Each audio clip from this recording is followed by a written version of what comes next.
The Greater St. Louis Regional Empowerment Zone invested money in these identified undercapitalized communities: near North and near South St. Louis, East St. Louis and Centerville, North St. Louis Riverfront, Wellston, and the Carondelet-Lima area.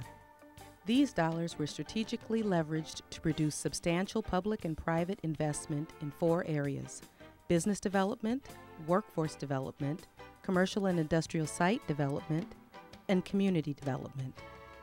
In celebration of the completion of its 10-year designation, those involved with the application and management of the $25.6 million grant expressed their views of the work that has been accomplished and its impact on economic development in the region. Well, the St. Louis County Economic Council, along with our counterparts in the City of St. Louis and East St. Louis, were actually the group of folks who put together the original application. I've been with the Empowerment Zone initiative since 1999 when we first did the application to the federal government to receive the funding. That was a core planning team. It was 5 members representing East St. Louis County, St. Louis City, and Lima. And what we attempted to do was put an application to bring the region together for once on something that could benefit a lot of residents in the region. I've been on the Empowerment Zone since its inception, and it's just an amazing experience how fast the time has gone, but how many people's lives, how many cities and the region have been affected by what this small group of people who followed a mission of trying to help create jobs, economic development, have been able to accomplish. Business development was an essential part of the purpose of the grant. Our organization is the economic development arm for the City of St. Louis, and we are always looking for sources of funding for our major projects.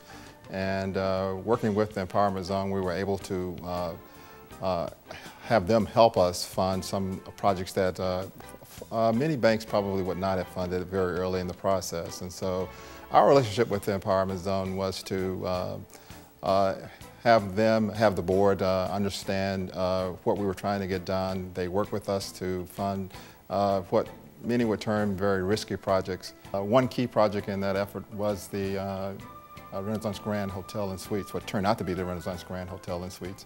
And we were looking for ways to finance that major project, and as a result of the tax-exempt bonds that were available from the Empowerment Zone, we were able to then close the gap and actually finance the project. And today is sort of the anchor for Washington Avenue and for our convention and tourist industry here in the city. Well, let's talk about how it's improved the life of East St. Louis.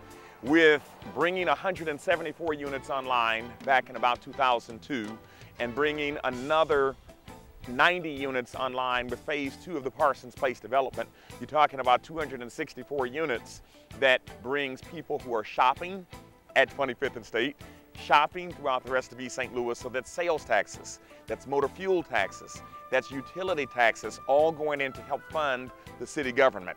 Those are the kinds of things that sometimes we miss when we talk about the benefit of economic development, bringing people back to the community. One of the projects that I manage is the Carondelet Coke redevelopment effort, and the Empowerment Zone made the first of 2 major grants to support that project in 2007. The Empowerment Zone has been an essential source of gap funding for this project. It's a very complex cleanup effort of one of the most contaminated sites in the city of St. Louis. It's a 54-acre site, so a very significant economic development opportunity. And the Empowerment Zone stepped in with funds to help us expand the site to make it more marketable, and funds to kickstart the cleanup effort. It's going to be a $60 million project in the end and bring in hundreds of jobs to a part of the city that really needs some new investment. The Empowerment Zone is the best thing that happened to me because they gave me an opportunity to have the opportunity to hire people in my community, to make a difference in my life, to make a difference in my employees' life. I have people that were on welfare that now have their own homes, their own vehicles. I mean, I've changed lives with being able to open my business. Community participation included a solid core base of residents, business owners, and representatives of neighborhood institutions to serve on the Community Council as advisors to the Empowerment Zone Board of Directors. They work diligently while thinking regionally for growth and opportunity.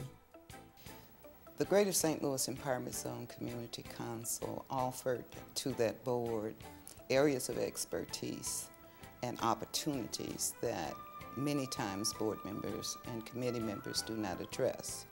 It was comprised of residents, whether they were nonprofit organizations, whether they were small businesses, whether they were in school, whether they were lawyers or bookkeepers or whatever. I've enjoyed working with the Empowerment Zone. I was chosen to be on the community board, and I've seen so many excellent things that the Empowerment Zone has done in the community of Wellston. Also abiding the Empowerment Zone goal was to enhance workforce development.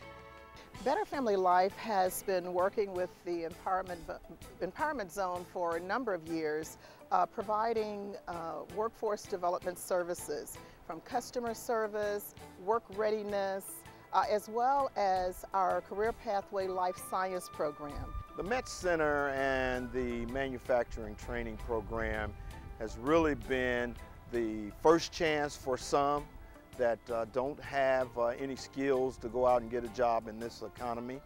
The communities of the Empowerment Zone, after a decade-long experiment, have made a difference. Over those years, it's been such an experience because of the representation, the people who are from various communities, organizations, both recipients and those people who are the sponsors of this legislation that has helped, produce over 2,300 jobs.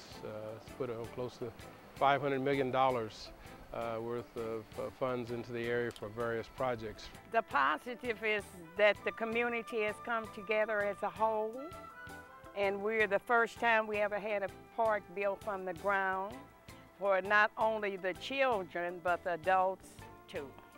Farewell to the Empowerment Zone. And although you are leaving us as a funding agency, you will always be remembered as the agency that was the trailblazer and set the pace in terms of volunteerism, commitment, and the ability to achieve whatever goal we set out to achieve in the St. Louis region. I am very pleased with the work that we've done at the Empowerment Zone, beginning with the first executive director, Chad Cooper, all the way down to me. There have been some first-rate directors, and we have all had a common goal of making sure that by utilizing the federal dollars, we would be able to improve the region.